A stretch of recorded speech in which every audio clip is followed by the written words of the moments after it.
जय श्री राम, हर हर महादेव, नमः शिवाय। इस समय नवरात्रि का पावन पर्व चल रहा है और बहुत अच्छा अवसर है। और नवरात्रि के पर्व पर जो ये नए नए बौद्ध तैयार हुए हैं, इन नए बौद्धों को इस नवरात्रि के शुभ अवसर पर कुछ संदेश है, इसको ध्यान से सुने।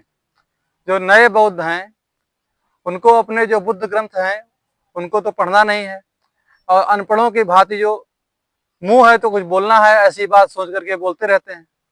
देखिए, अगर मुंह भगवान ने दिया है तो इसका मतलब ये नहीं कि आप कुछ भी बोलते रहिए। वो बोलिए जो तार्किक है और युक्ति युक्त है, सही है। और झूठ, किसी भी प्रकार की अफवाह फैलाना, एक बहुत बड़ा ये षड्यंत्र करना, ये अपराध है। एक कोई मेसरान वामन करके कोई ऐसा कुछ नाम है, झूठ मूठ की बातें करता रहता है। आदिवासी, मूल निवासी, और क्या बताता है वो, ये ब्राह्मण विदेशी हैं और पता नहीं क्या क्या ऐसी फर्जी बातें करता है। इस व्यक्ति को ना इतिहास का पता है, ना भूगोल का पता है, और ना ही किसी प्रकार का ज्ञान है। उल्टी सीधी बातें करके लोगों को बहकाता है। तो हमारा आज का जो कथन है वो ये है कि जिस प्रकार ये लोग कहते हैं कि बौद्धों में ऊंच नीच, छोटा बड़ा जातिवाद नहीं है, तो मैं आपको बता दूं, बुद्ध ग्रंथों के अनुसार जो इनके यहाँ जो जातियों का क्रम है, 126 जातियां हैं। हमारे यहाँ तो उतनी नहीं है, किंतु बौद्धों में 126 जातियां हैं। और मजे की बात तो ये है कि जो इनके बुद्ध का अवतार होता है वो किसी शूद्र के यहाँ नहीं होता है, किसी चमार के यहाँ नहीं होता है, किसी बौद्ध के यहाँ नहीं होता है। बुद्ध का अवतार हमेशा केवल और केवल ब्राह्मण अथवा क्षत्रिय के घर में होता है। अभी तक 28 बुद्ध हुए हैं, और 29वें बुद्ध, जिनका नाम मैत्रेय बुद्ध है, वो होने वाले हैं, वो हुए नहीं हैं। तो कुल 29 बुद्ध हैं, तो उनमें से 28 तो हो चुके, किंतु एक अभी अवशिष्ट हैं।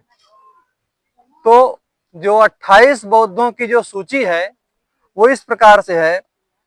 इनका नाम है तड़हंकर बुद्ध, मेधांकर, शरणांकर, दीपांकर, कोंडन, मंगला, सुमना, रेवता, शोभिता, अनुमदस्सी, पदुमा, नारद, पदुतारा, सुमेधा, सुजाता, पियादस्सी, अत्तादस्सी, धम्मदस्सी, सिद्धार्थ, तिस, फुस्सा, विपस्सी, सिखी, बेसबू, ककुसंध, कोड़ागामन, काश्यप और गौतम। तो इस प्रकार से 28 ये हुए और एक मैत्रेय बुद्ध अवशिष्ट है। तो ये कुल मिलाकर के 29 बुद्ध होते हैं, और कभी ये शूद्र वर्ण में नहीं उत्पन्न होते हैं। इनके जो बुद्ध ग्रंथ हैं, उन बुद्ध ग्रंथों में ही इस बात की पुष्टि की गई है कि कभी भी बुद्ध शूद्र वर्ण में उत्पन्न नहीं होते हुए ब्राह्मण अथवा क्षत्रिय के घर में ही प्रकट होते हैं। और ग्रंथों की यदि बात करें तो मैं नाम बताता हूँ। एक बुद्ध चरित्रम इनका ग्रंथ है, एक ललित विस्तार है, और इसके साथ में एक अंगुत्तर निकाय एक ग्रंथ है।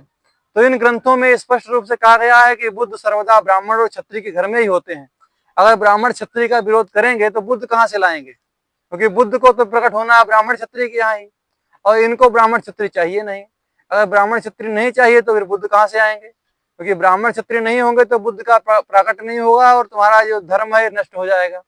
ऐसे ही जितने जो भी धर्म वर्तमान में हैं, उन सभी के जो प्रवर्तक हैं वो सभी सनातन धर्म से ही उत्पन्न हुए। एक प्रकार से कहें कि जो है घर का भेदी लंका ढाई वाली स्थिति है, ये सब इसी सनातन धर्म में उत्पन्न हुए हैं और इसी की निंदा किए हैं।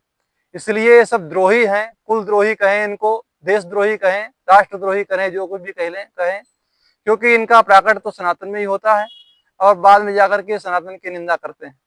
तो निश्चित रूप से ये कहना चाहिए कि सब कुल द्रोही हैं।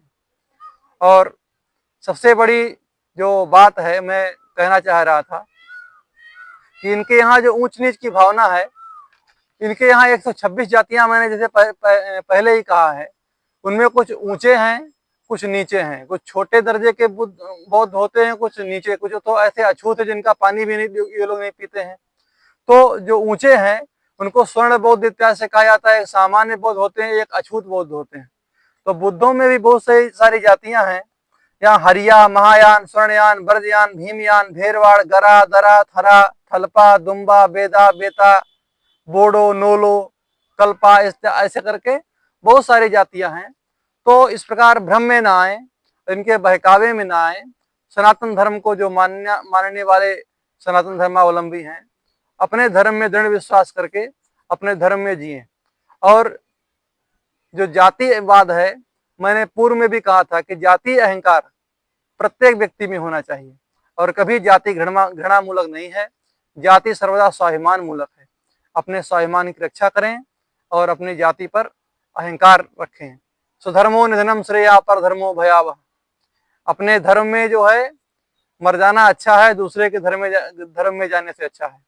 एक सामान्य हमारे घर परिवार में लोग पहले कहावत कहते थे कि अपने घर की सूखी नमक लगी हुई रोटी खाना जो है बहुत अच्छा है, दूसरे के मालपुआ खाने से अच्छा है कि अपनी सूखी नमक रोटी खाएं।